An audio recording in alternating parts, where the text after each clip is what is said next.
This is an example of one of the videos that you're going to get throughout the course of the year. There are going to be videos that may involve physics concepts, they might involve math concepts, they might involve some practice physics problems, they might involve some practice math problems, but just basically ways for you to kind of keep thinking about math and physics on days in between.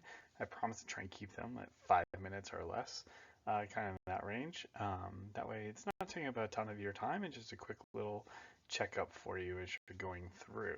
So this first one is all about your CAN car that you're building. So my first question to you is, why does a car go forward? So think about this for a second and then answer the multiple choice question at the bottom of the page.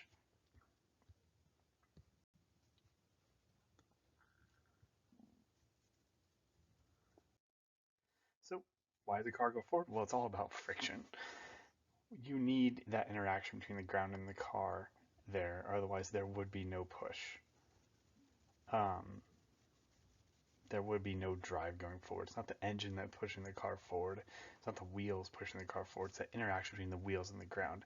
If you think about it, if you suspend a car up in the air and you spin the wheels as much as you want, that car is going to go nowhere. If that car is on a frictionless surface, you might have seen movies or videos where people are stuck in the mud because their wheel keeps spinning because, well, there's no friction between their car and the ground because the ground keeps moving backwards because it's muddy and just digging them further and further. So friction is the key. So this is one of the things you want to think about with your CAN car is how can you take advantage of that.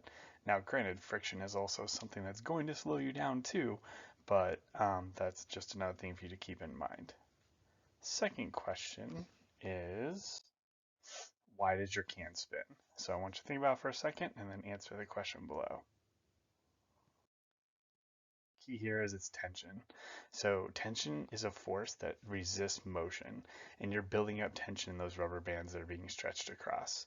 They're wrapping around themselves almost like they're stretching, and they really want to return to the original shape. So tension's all about trying to return to your original shape. How much force do you have to do that?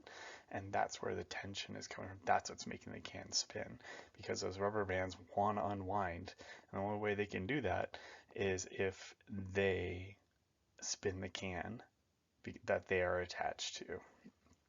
So you want to think about that in terms of how much force can you generate that's going to drive your car forward, spin it as fast as possible to get it going as quick as possible. Question is, next question is, what's the weight for? Why is there that hanging weight down the middle of the CAN car? Again, take a second to think about it, and then answer the question. Well, it's a counterweight. What's a counterweight? Well, it's something that is basically working against something you were trying to accomplish. So the rubber band is trying to unwind, but the weight is stopping it. Okay, the weight is holding down the rubber band, allowing the rubber band to wrap around itself, which stops the rubber band from unwinding, which is not what you want it to do until you let it go on the ground. So your hands stop it from unwinding, and the weight inside holds it down to keep it from unwinding. So in order to wind, that weight's got to be there to hold one side of the rubber band down while the other wraps around that first side. Then the rubber band, as you're building up more and more tension in it, we talked about before, is trying to flip that weight over. But it's not going to be able to do that until that tension is strong enough to overcome gravity, how much force that weight is exerting as a counterweight. So think about all these things in terms of how it might affect your CAN car and make modifications going forward, and then we'll see how well you do in the rally.